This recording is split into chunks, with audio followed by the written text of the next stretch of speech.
Bueno, hola. Nosotros somos el grupo 3, incluidos por Facundo Fernández, que soy yo, Florencia Giarrone y Patricia Castillo. Nosotros vamos a hablar sobre el material de Jorge Steinmann en relación a al recurso didáctico guía de estudio, que es el que nos toca a nosotros. Bueno, para iniciar tenemos que saber que hay algunas definiciones sobre la guía de estudio que son las más frecuentes que se suelen presentar, que es como que una de ellas es que se la tiene como la única alternativa para combatir el déficit de comprensión y conocimiento de los alumnos, como la única manera para dinamizar las clases, o sí, dar una dinámica a las clases, o como una solución mágica a la mayoría de las problemáticas escolares, ¿no? También tenemos que decir que las guías de estudio no logran enraizarse en las prácticas escolares como el método del estudio dirigido, que son un conjunto de técnicas de trabajo intelectual, del desarrollo de actividades de investigación, y a base del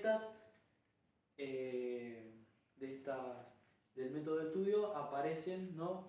Se va a notar una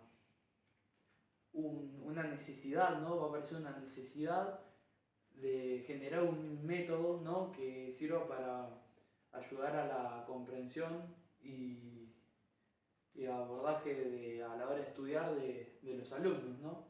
Entonces, en 1997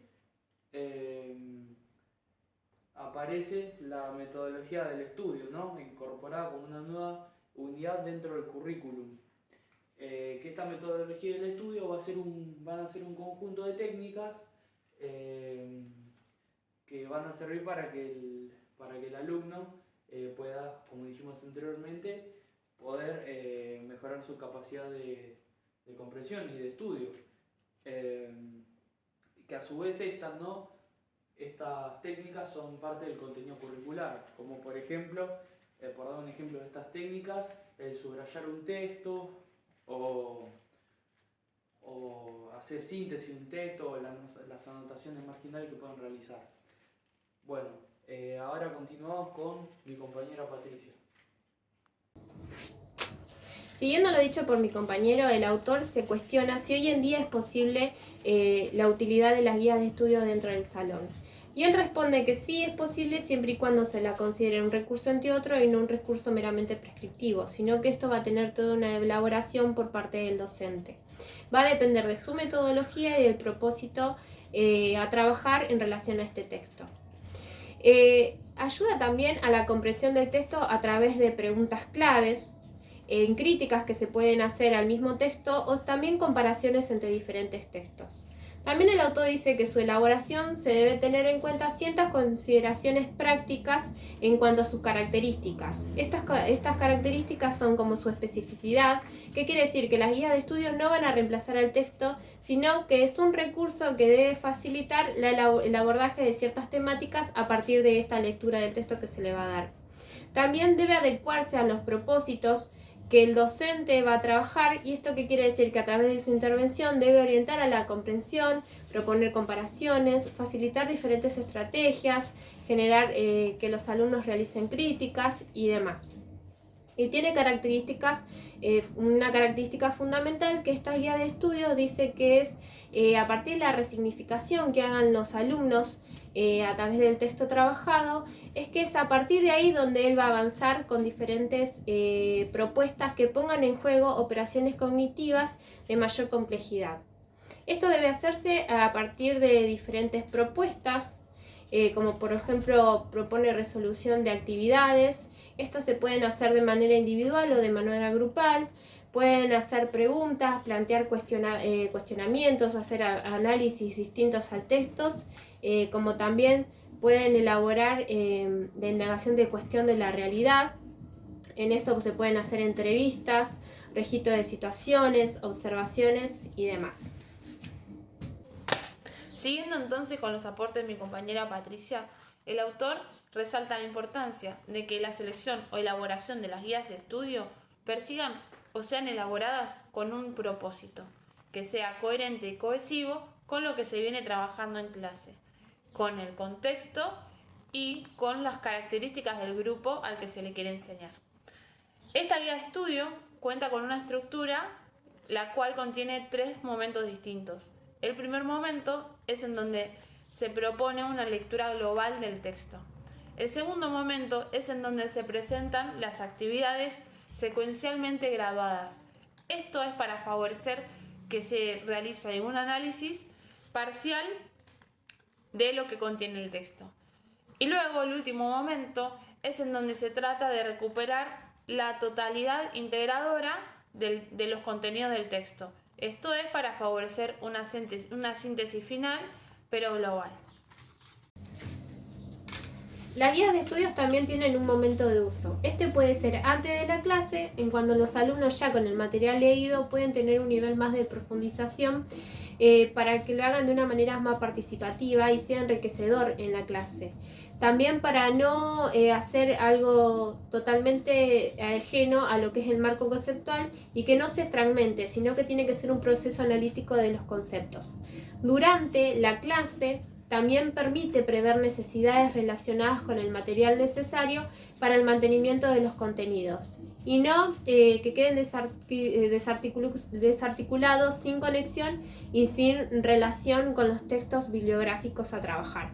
Después de la clase, propicia mayor profundización del trabajo iniciado y también una guía de estudio bien utilizada en función a acreditar esos conocimientos que no fueron adquiridos durante el curso, durante el transcurso de clases, sino que también se pueden, es como una herramienta para el proceso de recuperación de aprendizajes no logrados. Por eso pueden ser utilizados en parciales o finales también.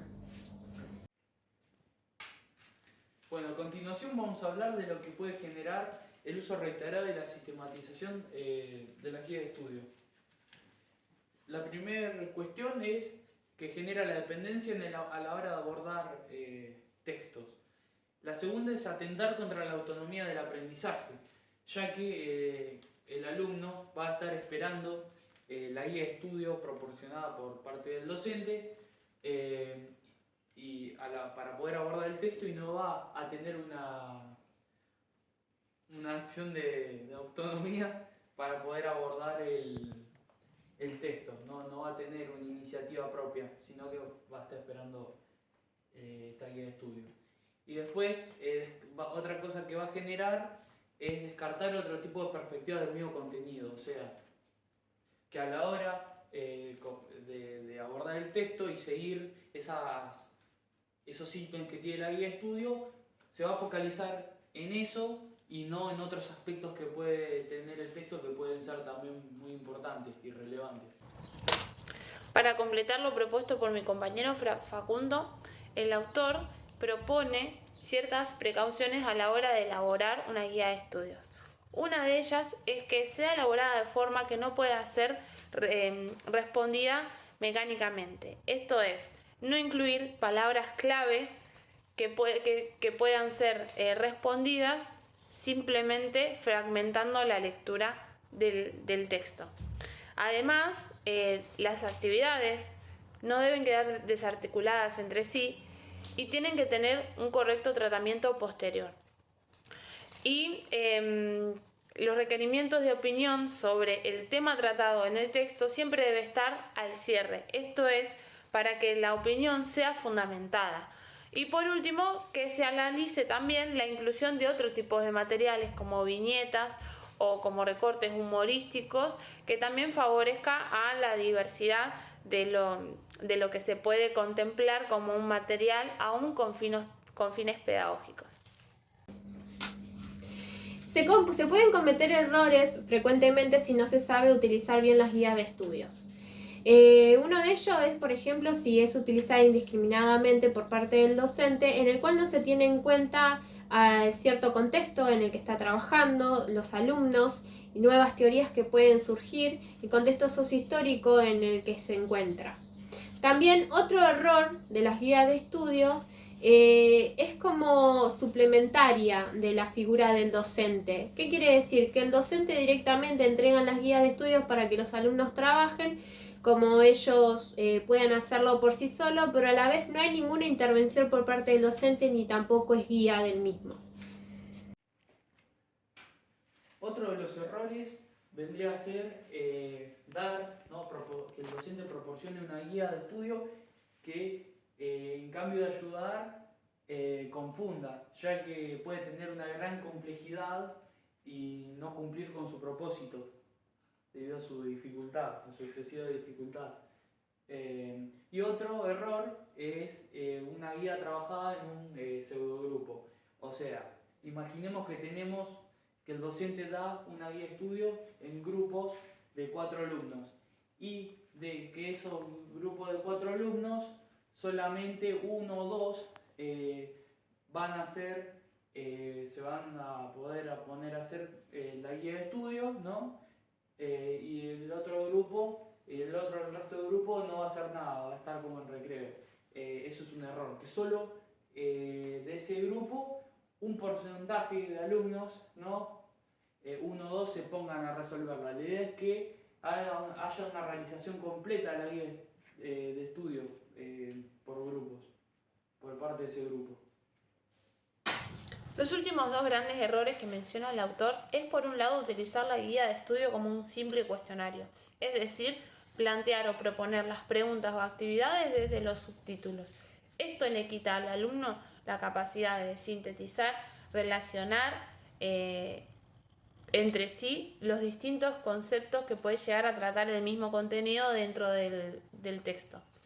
Y por último, es utilizar la guía de estudio como el único instrumento de evaluación, ya que en realidad lo que dice el autor es que lo que se estaría evaluando en sí es la capacidad de síntesis del alumno, pero no el aprendizaje del contenido que se está queriendo enseñar en ese texto.